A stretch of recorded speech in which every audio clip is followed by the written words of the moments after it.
ॐ वसुदेवसुतं देवं कंसचाणूरमर्दनं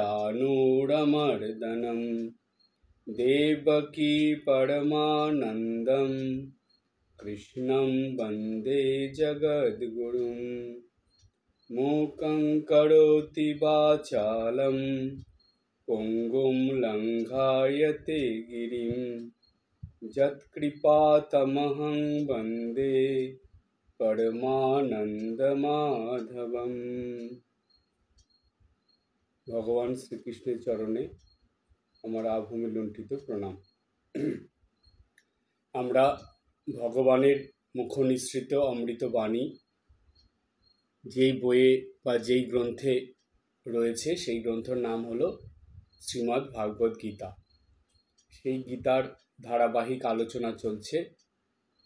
সেই আলোচনায় গীতার ৩য় নম্বর অধ্যায়, যে অধ্যায়ের নাম কর্মযোগ, সেই কর্মযোগের যে শ্লোকগুলো আছে আলোচনা করতে করতে আমরা 40 নম্বর শ্লোক পর্যন্ত আলোচনা করেছি।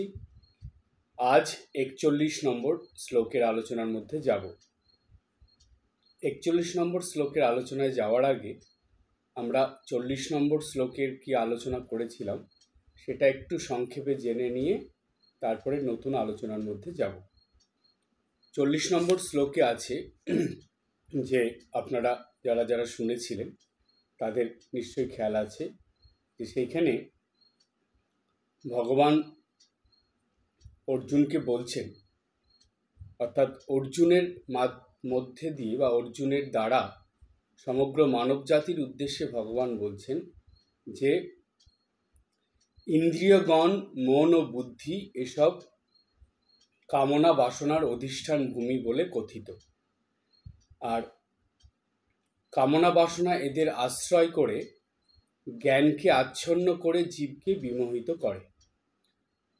বলছে আমরা তো ছোটোর থেকে শুনে আসি যে মানুষের মধ্যে ষড়রিপু থাকে, কামনা বাসনা, হিংসা, বিদ্বেষ, লোভ, লালসা, ক্রোধ, এইসব রিপুগুলো যেগুলো মানুষের ক্ষতি করে, মানুষকে জীবনে উন্নতি করতে দেয় না, সফলতা মানুষের জীবনে আসতে দেয় না, মানুষকে পারমার্থিক ক্ষেত্রে এগিয়ে যেতে দেয় না, সাধন ভজন করতে দেয় না, সামাজিক আর আধ্যাত্মিক দুই ক্ষেত্রেই ক্রমাগত মানুষকে অবনতির দিকে নিয়ে যায়।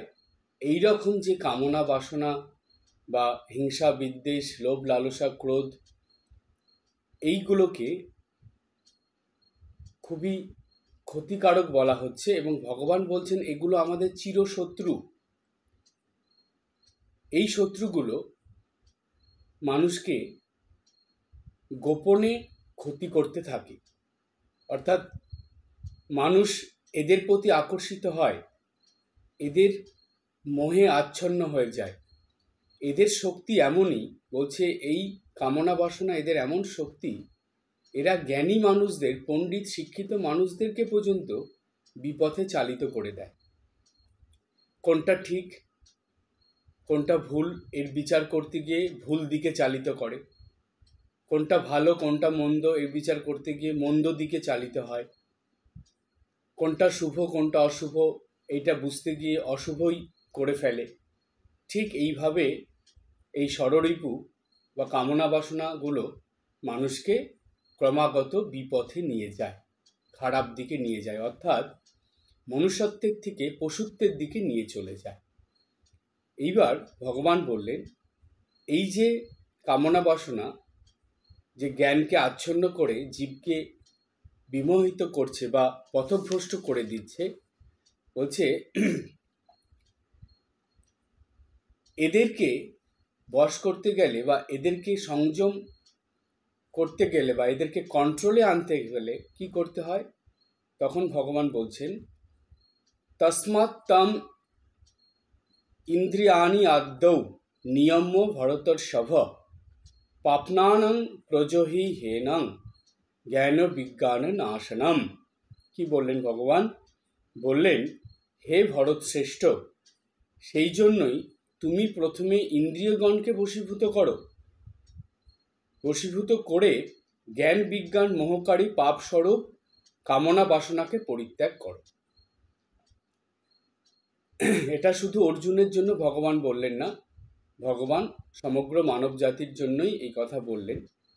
মানুষের ভালোর জন্য, মঙ্গলের জন্য, কল্যাণের জন্য ভগবান বললেন যে তস্মাৎ তম ইন্দ্রিয়াণি আদ্যৌ নিয়ম্য ভরতর্ষভ, বলছে হে ভরত শ্রেষ্ঠ, সেই জন্যই তুমি প্রথমে ইন্দ্রিয়গণকে বশীভূত করো। অর্থাৎ এর সাধারণ অর্থ এটা ছিল, গভীর অর্থটা কি, ভগবান কি বলতে চাইলেন? ভগবান বললেন যে এই যে পঞ্চ ইন্দ্রিয় আছে, চক্ষু কর্ণ নাসিকা জিহ্বা ত্বক, এই পঞ্চ ইন্দ্রিয়গুলোকে প্রথমে সংযমের মধ্যে আনতে হবে। খারাপ কিছু শুনবো না, খারাপ কিছু দেখবো না, খারাপ কিছু খাবো না, এই যে মনোভাব, এগুলোকে আনতে হবে। আমি পরনিন্দা পরচর্চা করবও না এবং পরনিন্দা পরচর্চা শুনবও না, এই রকম মনোভাব থাকতে হবে। বেশিরভাগ মানুষেরই মনোভাবটা এমন যে আমি পরনিন্দা পরচর্চা করব না, কিন্তু কেউ বললে ঠিক মন দিয়ে শুনব। এরকম হলে হবে না, তাহলে সে দুজনেই সমান দোষী হয়ে গেল। যে পরনিন্দা পরচর্চা করলো সেও যেমন দোষী হলো, যে মন দিয়ে শুনলো সেও দোষী হয়ে গেল, দুজনেই সমান দোষী হয়ে গেল। তাই যদি সাধন ভজন ঠিকভাবে করতে হয়, সুখে শান্তিতে আনন্দে জীবনযাপন করতে হয়, তাহলে এগুলোকে দুরকমভাবেই সংযম করতে হবে। যেমন এই একটা উদাহরণ দিলাম, পরনিন্দা পরচর্চা করবো না, পরনিন্দা পরচর্চা শুনবো না, এইরকম মনোভাব নিয়ে চলতে হবে। খারাপ কিছু আমি নিজে কখনো দেখবও না, অপরকে খারাপ কিছু দেখাবও না, এই রকম মনোভাব থাকতে হবে। আমি নিজে কখনো খারাপ কিছু খাবো না, অপরকে খারাপ কিছু খাওয়াবও না। এই যে দুই রকমের মনোভাব, এটাই মানুষের জীবনে অনেক অভাব হয়ে যায়। মানুষ একটা ধরে আর একটা ধরে না, সেজন্যই তার জীবনে যে দুঃখ কষ্টগুলো আসে সে হিসাব মিলাতে পারে না। ভাবে আরে আমি তো পরনিন্দা পরচর্চা করলাম না, আমি তো জ্ঞান তো জেনে শুনে কোনো ভুল কাজ করিনি, তাহলে আমার এগুলো কেন হচ্ছে? আমার ভাগ্যে এত দুঃখ কষ্ট কেন? আমার জীবনে এত খারাপ সময় কেন আসছে? কারণ আপনি করেননি, কিন্তু আপনি তো শুনেছেন। আপনি নিজে অশুভ খারাপ কিছু দেখেননি, কিন্তু অপরকে তো দেখিয়েছেন। আপনি নিজে ভালো কিছু খেয়েছেন, কিন্তু অপরকে তো খারাপ কিছু খাইয়েছেন। এই অপরাধগুলো কোথায় যাবে? এগুলো তো আপনাকে নিতে হবে। তাই এই ইন্দ্রিয় সংযম মানে দুরকমভাবেই সংযম করতে হবে। এটা ভগবান এর গভীর অর্থে আমরা বুঝতে পারলাম যে ভগবান এটার দ্বারা কি বলতে চাইছেন, যে এই যে পঞ্চ ইন্দ্রিয়গুলোকে সংযম করা মানে এইভাবে সংযম করা। তাদেরকে আশকারা দেওয়া যাবে না। এরা ছোটোর থেকেই প্রত্যেকটা মানুষ এই পঞ্চ ইন্দ্রিয়গুলোকে এত বেশি লাই দেয়, আশকারা দেয়, এদের এত বেশি স্বাধীনতা দিয়ে ফেলে যে পরে এদেরকে আর কন্ট্রোলে আনতে পারে না, আর এদেরকে সংযম করতে পারে না। কারণ সংযম করার জন্য যে শক্তি, সেটা মানুষ হারিয়ে ফেলে তখন, আর এরা তখন বেয়ারা হয়ে যায়। এই পঞ্চ ইন্দ্রিয় তখন আর মানুষের কথা, মানে সে যেটা করতে চাইছে সেটা আর করতে পারে না, করতে দেয় না। সেই জন্য বলে, দেখবেন দৈনন্দিন জীবনেও এরকম হয়। আপনারা যাদেরকে বেশি লাই দিয়ে দেবেন, আশকারা দেবেন, দেখবেন তারা মাথায় চড়ে নাচবে, আর এরপরে যতই আপনি যাই করতে থাকুন তাকে আর কন্ট্রোল করতে পারবেন না। সুতরাং সব কিছুর মধ্যে একটা সংযম দরকার, সব কিছুতে একটা শাসন দরকার। স্বামীজি বললেন, শুধু ভালোবাসা দিলেই ছেলে মেয়ে মানুষ হয় না, আবার শুধু শাসন করলেও ছেলে মেয়ে মানুষ হয় না। দুটোই দরকার, শাসনও দরকার, ভালোবাসাও দরকার। শ্রীমা সারদা দেবী একটা ঘটনার পরিপ্রেক্ষিতে মা বলেছিলেন যে একটা ঘটনা এমন হয়েছিল যে শরৎ মহারাজকে একটা ডিসিশন নিতে হয়েছিল যে একজনকে এই সঙ্গ ছেড়ে চলে যেতে বলতে হয়েছিল। মা তাকে খুব ভালোবাসতেন, যাকে চলে যেতে বলতে হয়েছে, শরৎ মহারাজ যাকে বলে দিয়েছে যে তুমি সঙ্গ ছেড়ে চলে যাবে, তুমি আর থাকবে না, তাকে মা খুব ভালোবাসতেন, স্নেহ করতেন। কিন্তু সে তার স্বভাববশত এমন কিছু ভুল কাজ করে ফেলেছে যার জন্য তাকে সঙ্গের থেকে চলে যেতে বলা হয়েছে। সে চলে যাচ্ছে, মা কাঁদছেন, সেও কাঁদতে কাঁদতে যাচ্ছে, মা চোখের জল ফেলছেন, সে হেঁটে চলে যাচ্ছে, মা দাঁড়িয়ে দাঁড়িয়ে দেখছেন, কিন্তু একবারও মা তাকে ফেরালেন না। মাই তো সঙ্ঘের জননী, তিনি একবার যদি শরৎ মহারাজকে বলতেন যে শরৎ, ও যাবে না, ও থাকবে, সঙ্গে সঙ্গেই শরৎ মহারাজের ডিসিশন চেঞ্জ হয়ে যেত। মা বলেছে, তার উপর কোনো কথা নেই। কিন্তু দেখুন আশ্চর্যের ব্যাপার, মা কিন্তু তাকে একবারও থাকতে বললেন না, একবারও আটকালো না। সে চলে যাচ্ছে, মা কাঁদছেন, কিন্তু তবুও তার সন্তান বা সেই ছেলেটা চলে গেল। মা চোখের জল মুছতে মুছতে চলে আসলেন, এসে মা রয়েছেন। পরে কিছু সময় পরে যোগিনমা মাকে বলছেন, যোগিনমার মন খুব নরম ছিল, খুব নরম মনের মানুষ ছিলেন। আবার গোলাপ মা ছিলেন ঠিক তার উল্টো, খুব শক্ত মনের মানুষ। তো মা এরকম কাঁদছেন দেখে যোগিনমা বলছেন যে মা, তুমি তো একবার বললেই হতো, তুমি তো পারতে তোমার ওই সন্তানকে রেখে দিতে, তোমার ওই সন্তান তোমাকে এত ভালোবাসতো, তুমি কেন ওকে যেতে দিলে, ওকে তো রাখতে পারতে। মা এই কথা শুনে একটু হাসলেন, মানে চুপ করে একটু মুখে হাসি নিয়ে বললেন যে শাসন না থাকলে কি চলে। অর্থাৎ মা এই কথার দ্বারা বুঝিয়ে দিলেন যে এই সঙ্ঘে, আমাদের যে রামকৃষ্ণ সঙ্ঘ চলছে, তার মধ্যে একটা ভালোবাসায় দিয়েই সঙ্ঘটা গড়া, এটা মাই বলেছিলেন। আবার সেই মায়েরই কথা, শাসন না থাকলে কি চলে, অর্থাৎ ভালোবাসার সঙ্গে শাসন অবশ্যই থাকতে হবে, তা না হলে হবে না। দাঁড়িপাল্লা কখনো খেয়াল করেছেন?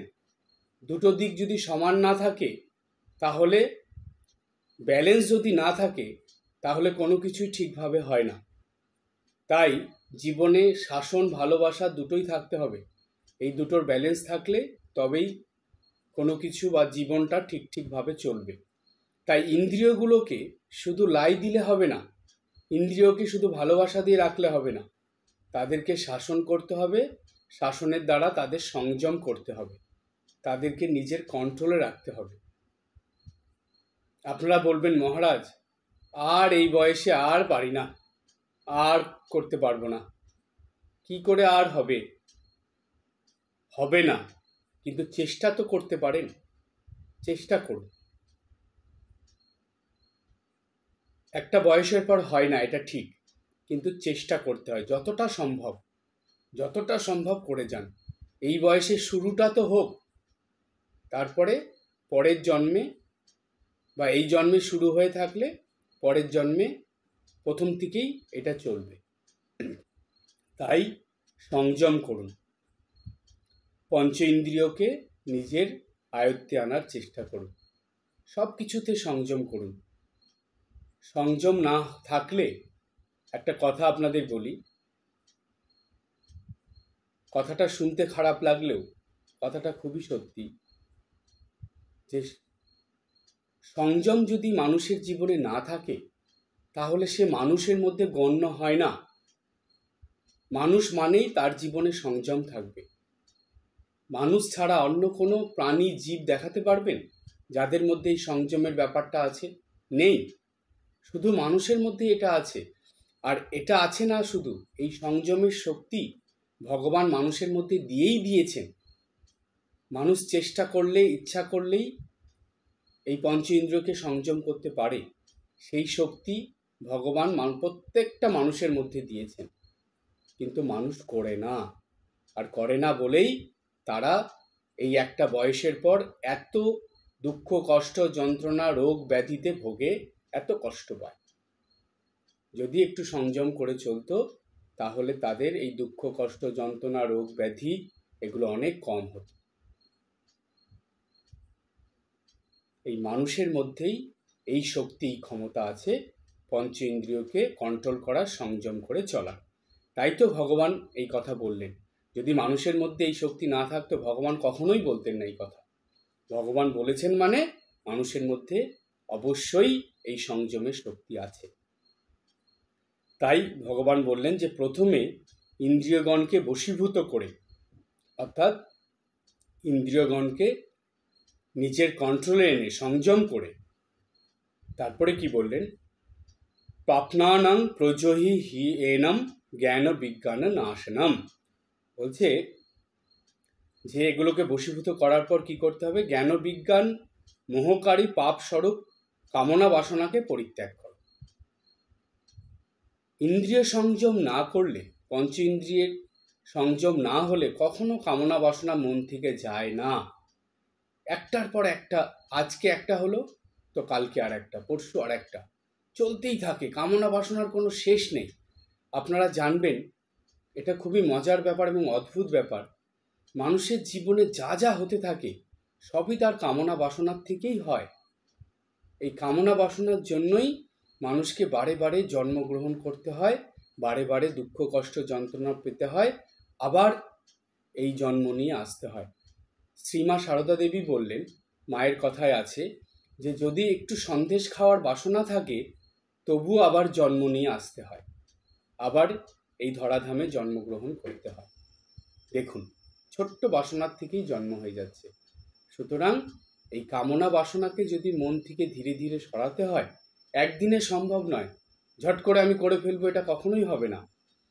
এগুলো আমাদের জীবন থেকে, আমাদের মন থেকে সরাতে হলে সাধন ভজন করতে হবে, ইন্দ্রিয় সংযম করতে হবে। করতে হলে এগুলোর দ্বারাই এই কামনা বাসনা বা ষড়রিপুর যে এই লোভ লালসা, এগুলো সব ধীরে ধীরে এমনি মন থেকে সরে যাবে। কারণ যখন মন একটা কিছুর মধ্যে আটকে যাবে, অর্থাৎ সাধন ভজনের মধ্যে যখন আটকে যাবে, জাগতিক ক্ষেত্র থেকে, জগৎ সংসার থেকে যখন মন ধীরে ধীরে উঠতে শুরু করবে, অর্থাৎ সরে যেতে থাকবে, যখন বিষয়মুখী মন ধীরে ধীরে ঈশ্বরমুখী হতে থাকবে, তখন এই কামনা বাসনাগুলো, এই আসরিক গুণগুলো এমনি মানুষের মধ্যে থেকে সরে যাবে, কমে যাবে এবং ধীরে ধীরে সেটা একদম বিনাশ হয়ে যাবে, সেটা আর থাকবে না। যেমন ধূপকাঠিতে আপনি যখন আগুন লাগিয়ে দিলেন, ধূপকাঠিটা যখন জ্বলছে তখন কি ফিরে বারবার আপনার তাকিয়ে দেখতে হয় যে আচ্ছা ধূপকাঠিটা দেখি তো জ্বলছে কিনা, নিভে গেল কিনা? বারবার এই জিনিস আসে মনে? আসে না। আমরা ধূপকাঠি জ্বালিয়ে দিয়ে নিশ্চিন্ত হয়ে যাই যে না, এটা পুড়তে পুড়তে একটা সময় শেষ হয়ে যাবে। ঠিক তেমনি যখনই আপনি মনকে ভগবানের সঙ্গে যুক্ত করে দিচ্ছেন, সাধন ভজন জপ ধ্যান করছেন, পুজো পাঠ করছেন, নিত্যদিন গুরুবাক্য পালন করে চলছেন, সব কিছুর মধ্যে সংযম পালন করার চেষ্টা করছেন বা সংযম পালন করছেন, তখন আপনি নিশ্চিত হয়ে যাবেন বা নিশ্চিত হয়ে যাবেন যে আপনার এই আসরিক গুণগুলো ধীরে ধীরে নষ্ট হয়ে যাচ্ছে। আর এক সময়, এই জন্মে না হোক এর পরের জন্মে, এগুলো একেবারে বিনাশ হয়ে যাবে। তখন আপনি মনুষ্যত্বের থেকে দেবত্বে চলে যাবেন। তার আগে সম্ভব নয়। এই দেবত্বে যেতে হলে সম্পূর্ণ কামনা বাসনা শূন্য, লোভ লালসা কাম ক্রোধ শূন্য হতে হবে। তা না হলে কখনোই সম্ভব নয়। আর এটা একমাত্র হতে পারে দুটো জিনিসের দ্বারা। আবার বলি, ভালো করে শুনে নিন। মানুষ মনুষ্যত্ব থেকে দেবত্বে যেতে পারে একমাত্র দুটো জিনিস নিত্যদিন করলে।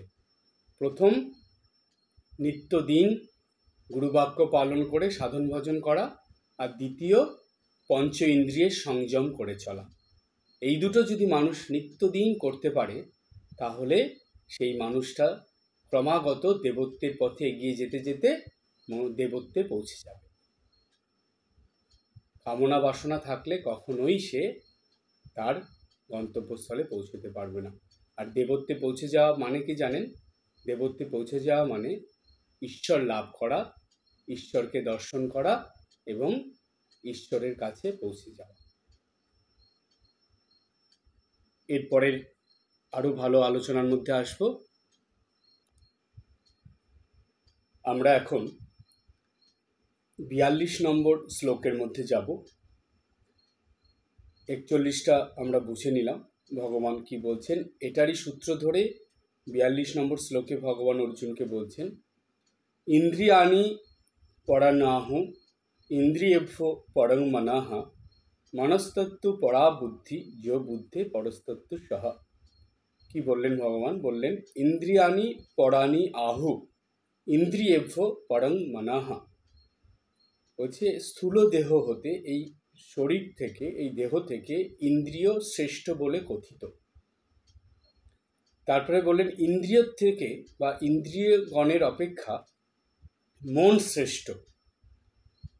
তারপরে বলছেন যে ইন্দ্রিয়াণি পরানাহু ইন্দ্রিয়েভ্য পরং মনঃ, মানে ইন্দ্রিয়ের থেকে মন শ্রেষ্ঠ। মনস্তত্তু পরা বুদ্ধি, মনস তু পরা বুদ্ধি, ভেঙে দিলে এরকম উচ্চারণ হবে। তার মানে বলছে যে মনের অপেক্ষাও বুদ্ধি শ্রেষ্ঠ, মনের থেকে বুদ্ধি শ্রেষ্ঠ। ইয়ো বুদ্ধে পরস্তত্তু সহ, বলছে এই বুদ্ধির থেকেও শ্রেষ্ঠ হলো আত্মা।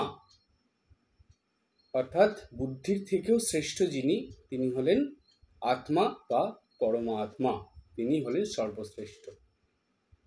এটা হলো সাধারণ অর্থে আমরা বুঝলাম যে ভগবান বলতে চেয়েছেন বা ভগবান বলেছেন যে দেখো অর্জুন, এই যে দেহটা দেখছো, এই দেহ থেকে শ্রেষ্ঠ হলো ইন্দ্রিয়, মানে দেহ থেকে একটু বেশি শক্তিশালী ইন্দ্রিয়গণ।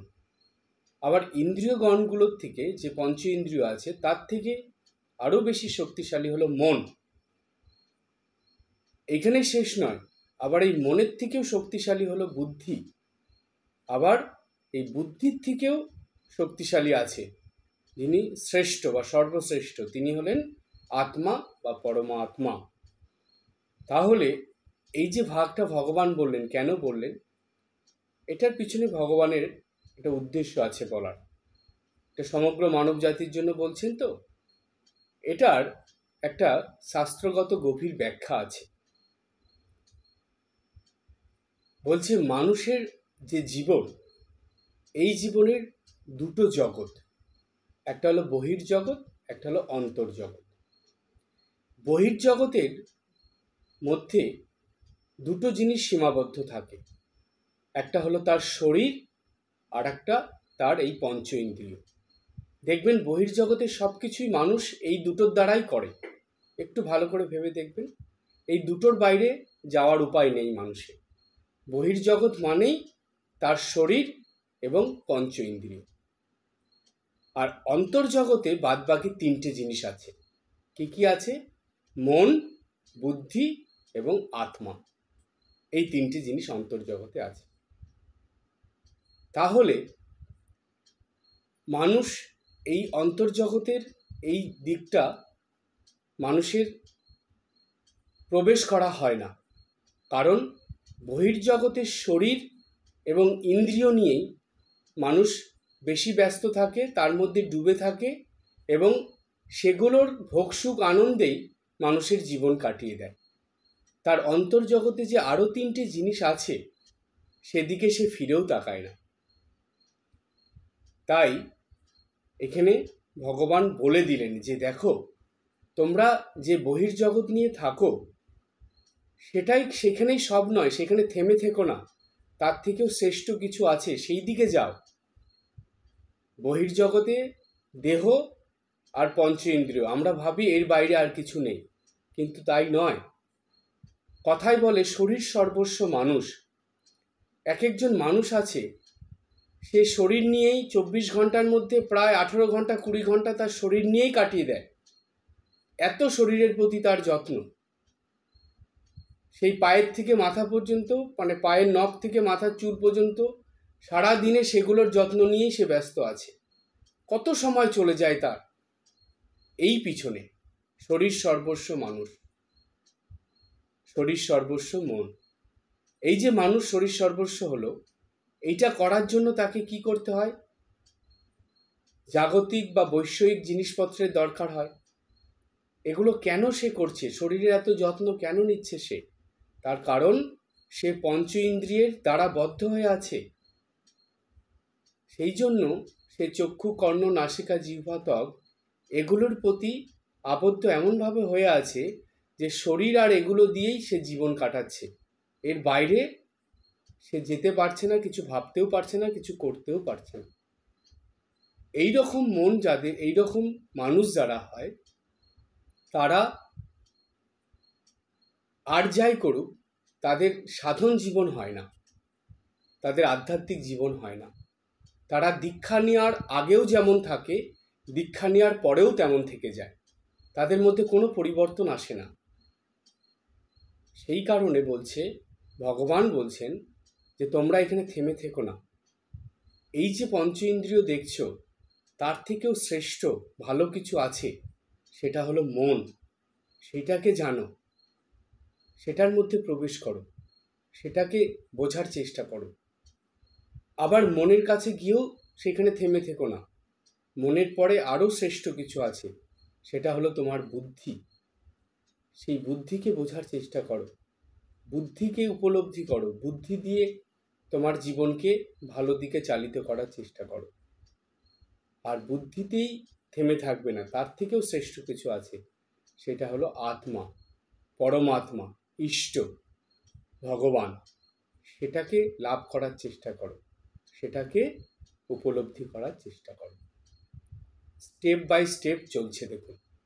তাই ভগবান এখানে অর্জুনকে বলার মধ্যে দিয়ে এই দুটো শ্লোক যে বললেন, 41-42, এই শ্লোক দুটোর মধ্যে দিয়ে অর্জুনকে বললেন, কিন্তু অর্জুনের দ্বারা সমগ্র মানব জাতিকে একটা খুব গভীর এবং গুরুত্বপূর্ণ এবং সর্বদা স্মরণীয় এবং তার সঙ্গে দৈনন্দিন জীবনে পালনীয় কিছু শিক্ষা দিয়ে দিলেন। সেই শিক্ষাগুলো আমরা এই আলোচনার মধ্যে আনলাম। আর একটা আছে যেটার মধ্যে এখন আমরা আসব, সেটা কি? ভগবান এই 41 এবং 42 নম্বর শ্লোকের মধ্যে দিয়ে খুবই গভীর এবং গুরুত্বপূর্ণ শিক্ষা আমাদের দিয়ে দিলেন, যে অর্জুনকে বলার মধ্যে দিয়ে বা অর্জুনকে বলার পথ ধরেই তিনি আমাদেরকে, মানে সমগ্র মানব জাতিকে এই শিক্ষাই দিলেন। এটাই বললেন যে আমরা যেন শরীর সর্বস্ব মানুষ না হয়ে উঠি, আমরা যেন পঞ্চ ইন্দ্রিয়ের দাস না হয়ে যাই, আমরা যেন বহির্জগতের মধ্যেই জীবনযাপন করে জীবনটাকে নষ্ট না করে ফেলি। আমরা যেন এই বহির্জগৎ ছেড়ে ধীরে ধীরে অন্তর্জগতে প্রবেশ করতে পারি। দেখুন, বহির্জগতের মধ্যে যে সুখ শান্তি আনন্দ মানুষ পায়, সেটা বাইরেই থেকে যায়, সেটা ভেতরে যায় না। কিন্তু অন্তর্জগতের যে সুখ শান্তি আনন্দ পায়, সেটা বাইরে যেতে পারে না, সেটা ভেতরেই থাকে। তাহলে এবার একটু ভেবে দেখুন তো, যে আপনি ভেতরে রাখতে চান না শুধু বাইরেই রেখে বাইরেরটাই শেষ করুন। বাইরের জিনিস ক্ষণস্থায়ী হয়, কিন্তু ভেতরের জিনিস দীর্ঘস্থায়ী হয়। তাই আমাদের ভেতরে, আমাদের মন, বুদ্ধি, আমাদের আত্ম উপলব্ধির মধ্যে যে সুখ শান্তি আনন্দ আছে, যেই অনুভূতি বা অনুভব আছে, তার কাছে বহির্জগতের কোনো কিছু আসতে পারে না, সেগুলোর কোনো মূল্যই থাকে না। ঠাকুর বলছেন যে যখন মানুষ জীবনযাপনের মধ্যে ঐশ্বরিক আনন্দ বা ভজনানন্দ, যেটাকে বলে ঐশ্বরিক আনন্দ, সেই আনন্দ যখন পায়, তখন বৈষয়িক আনন্দ অর্থাৎ বিষয়ের আনন্দ তার কাছে আলুনি লাগে। আলুনি লাগে মানে সেটা আর ভালো লাগে না, সেই দিকে আর মন যায় না। ঠিক তেমনি আমরা যাতে ভগবানের কথা মনে রেখে এইভাবেই জীবনযাপন করি যে আমরা বহির্জগৎ থেকে ধীরে ধীরে অন্তর্জগতের দিকে যাত্রা করব, এটাই জানি আমাদের দৈনন্দিন জীবনযাপনের মধ্যে ফুটে ওঠে। আমরা যাই করি না কেন সেটা মন থেকে করব, সেটা সংযমের দ্বারা করব, সেটা শুদ্ধ বুদ্ধির দ্বারা করব। কায় মনোবাক্যে আমরা শুদ্ধ পবিত্র থাকব এবং কায় মনোবাক্যে আমরা সব কিছু ভালো করার, শুভ করার চেষ্টা করব। এই যদি আমাদের জীবনযাপনের মধ্যে চলে আসে, নিত্যদিন সকাল থেকে রাত পর্যন্ত যদি আমরা এটা করতে পারি, আর যদি সংযমের জীবনযাপন করে গুরুবাক্য পালন করে চলতে পারি, তাহলে জানবেন আমরা অন্তর্জগতে প্রবেশ করব। মন বুদ্ধি দ্বারা আত্ম উপলব্ধি, ঈশ্বর উপলব্ধি, ইষ্টদেবকে উপলব্ধি বা ঈশ্বর উপলব্ধি যেটাই বলুন, এটা করে এই অমূল্য মানব জীবন সার্থক করব। আমাদের জন্য ঠাকুর মা তাদের গর্বে বুক ভরে উঠবে, তখন মা বলবে, আমার ছেলে, আমার মেয়ে, আমার সন্তান, জোর দিয়ে বলবে যে দেখো আমার ছেলে, দেখো আমার মেয়ে, দেখো আমার সন্তান। মা অপরের কাছে এটা মুখে হাসি নিয়ে বলতে পারবে। দেখবেন বাস্তব জীবনে কি হয়, কোনো ছেলে বা মেয়ে যদি খুব ভালো কোনো কাজ করে, খুব ভালো, ধরুন পরীক্ষায় খুব ভালো রেজাল্ট করলো বা খেলাধুলায় খুব বড় একটা পুরস্কার নিয়ে আসলো, তখন তার বাবা মার মনে কি হয়? গর্বে বুক ভরে ওঠে, মন হাসিতে আনন্দে ভরে ওঠে। সবার কাছে সে বলতে পারে, আমার ছেলে দেখো, আমার মেয়ে কি করেছে আজকে দেখো। এই যে বলা, এটাই তো ঠাকুর মাও চান। সারদা মা তার সন্তানদের কত ভালোবাসতেন। তার সন্তান একটা কিছু ভালো কিছু করলে মা বলতেন আমার ছেলে। কোনো তার মায়ের মেয়েরা কিছু ভালো করলে মা বলতেন আমার মেয়ে। তাহলে এটাও তো আমাদের ক্ষেত্রেও তো মা বলবেন। এটাই তো আমরা চাই, এটাই তো আমাদের সাধনা, যে আমরা ঠাকুর মার, শ্রী ঠাকুর রামকৃষ্ণ দেবের এবং শ্রীমা সারদা দেবীর গর্বের সন্তান হয়ে উঠব। তাহলেই আমাদের এই মানব জীবন ধন্য হয়ে যাবে। আজকে এই পর্যন্ত। সবাই ভালো থাকবেন, হাসি খুশি আনন্দে থাকবেন। ওম শান্তি শান্তি শান্তি। হরি ওম তৎসৎ। শ্রীরামকৃষ্ণার্পণমস্তু।